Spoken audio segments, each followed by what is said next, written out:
ရေနံဆိုတာဟာကမ္ဘာစီးပွားရေးရဲ့သွေးကြောလို့တောင်တင်စားကြပါတယ်။နိုင်ငံတနိုင်ငံရဲ့ချမ်းသာကြွယ်ဝမှုနဲ့ကောစာအာဏာဟာသူတို့ပိုင်ဆိုင်ထားတဲ့ရေနံတွင်းတွေအပေါ်မှာ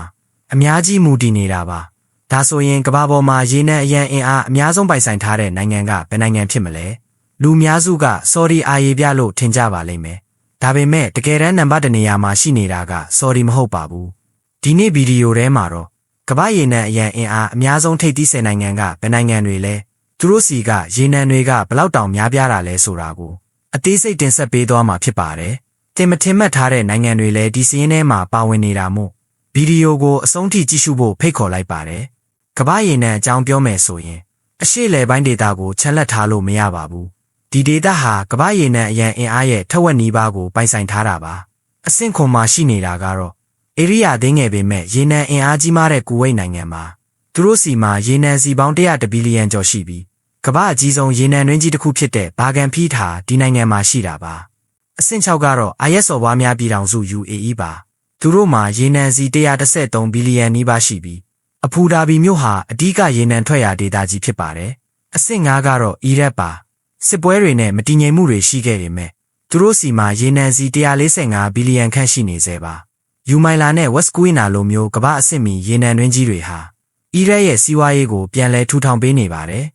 အဆင့်3နေရာမှာတော့အီရန်ရှိနေပါတယ်။သူတို့စီမှာရေနံစီ208ဘီလီယံကျော်ရှိပါတယ်။နိုင်ငံတကာပိတ်ဆို့မှုတွေရှိနေပေမဲ့သူတို့ရဲ့ရေနံအရန်အင်အားကတော့ကမ္ဘာထိပ်သီးစရင်းမှာခိုင်ခိုင်မာမာရပ်တည်နေပါတယ်။နောက်ဆုံးမှာတော့အားလုံးသိကြတဲ့ဆော်ဒီအာရေဗျပါ။သူတို့ဟာအဆင့်1နေရာမှာရှိနေပြီးရေနံစီ269ဘီလီယံအထိပိုင်ဆိုင်ထားပါတယ်။ဆော်ဒီရဲ့ထူးခြားချက်ကသူတို့စီကထွက်တဲ့ရေနံတွေဟာအရည်သွေးလုံကောင်းပြီးဒုဖော်ရတာလဲစရိတ်သက်သာဆုံးဖြစ်နေတာပါပဲ။ဒါကြောင့်လဲဆော်ဒီဟာကမ္ဘာရေနံဈေးကွက်ကိုစိတ်ကြိုက်လောက်ခါနိုင်တဲ့ဩဇာအရှိဆုံးနိုင်ငံဖြစ်နေရတာပါအခုဆိုရင်အားလုံးစောင့်မျှော်နေတဲ့နံပါတ်1နေရာကိုရောက်လာပါပြီဆော်ဒီအာရေဗျကိုကြော်ဖြတ်ပြီးကမ္ဘာရေနံအရန်အင်အားအများဆုံးပိုင်ဆိုင်ထားတဲ့နိုင်ငံကတော့တောင်အမေရိကတိုက်ကဗင်နီဇွဲလားနိုင်ငံပဲဖြစ်ပါတယ်သူတို့စီမှာရေနံစီပေါင်း303ဘီလီယံကျော်ရှိပါတယ်ဒါဟာဆော်ဒီထက်တောင်အများကြီးပိုပါတယ်ဒါပေမဲ့တခုရှိတာကသူတို့စီကထွက်တဲ့ရေနံတွေဟာအလွန်ပြစ်ခဲတဲ့အမျိုးအစားတွေဖြစ်နေတာပါဒီလိုရေနံမျိုးကိုတူးဖော်ပြီးတန့်စင်ဖို့ဆိုရင်အစစ်မြင့်နည်းပညာတွေနဲ့ငွေကြေးမြောက်များရင်းနှီးမြှုပ်နှံဖို့လိုအပ်ပါတယ်ဒါကြောင့်လဲရေနံအများဆုံးရှိနေပေမဲ့နိုင်ငံရေးမတည်ငြိမ်မှုတွေနဲ့စီးပွားရေးပိတ်ဆို့မှုတွေကြားမှာဗင်နီဇွဲလားဟာသူတို့ရဲ့ရေနံတယံဇာတကိုအပြည့်အဝအသုံးမချနိုင်ပဲဖြစ်နေရတာပါဒီလိုပဲအဆင့်4နေရာမှာရှိနေတဲ့ကနေဒါနိုင်ငံဟာလည်းအလားတူစိန်ခေါ်မှုမျိုးရှိနေပါတယ်ကနေဒါမှာရေနံစီ163ဘီလီယံကျော်ရှိပြီးအဲ့ဒီထဲက69%ဟာဝိုင်ဆန်စ်လို့ခေါ်တဲ့ရေနံတဲတောင်တွေထဲမှာရှိနေတာပါဒီရေနံတွေကိုထုတ်ယူဖို့ဆိုရင်ဒဲရီရဲကနေခွဲထုတ်ရတဲ့အတွက်ကုန်ကျစရိတ်အလွန်ကြီးမားသလိုပတ်ဝန်းကျင်ထိခိုက်မှုလည်းများပါတယ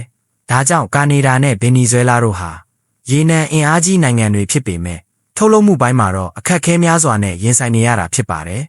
်အခုတစ်ခါမှာတော့ကမ္ဘာအင်အားကြီးနိုင်ငံတွေဖြစ်တဲ့ရုရှားနဲ့အမေရိကန်တို့ရဲ့အလှည့်ကိုရောက်လာပါပြီအဆင့်8မှာရှိနေတာကတော့ရုရှားနိုင်ငံမှာသူတို့မှာအရန်အင်အားရေနံစီ80ဘီလီယံခန့်ရှိပါတယ်အရန်အင်အားအရအဆင့်8ဆိုပေမဲ့ရုရှားဟာကမ္ဘာထိပ်သီးရေနံထုတ်လုပ်တဲ့နိုင်ငံကြီး3နိုင်ငံထဲမှာတစ်နိုင်ငံအပါအဝင်ဖြစ်ပါတယ်သူတို့ရဲ့ရေနံတွေဟာဥရောပနဲ့အာရှဈေးကွက်အတွက်အလွန်ရေးပါတဲ့အခန်းကဏ္ဍမှာရှိနေတာပါအဆင့်9နေရာမှာတော့အမေရိကန်ပြည်ထောင်စု USA ရှိနေပါတယ်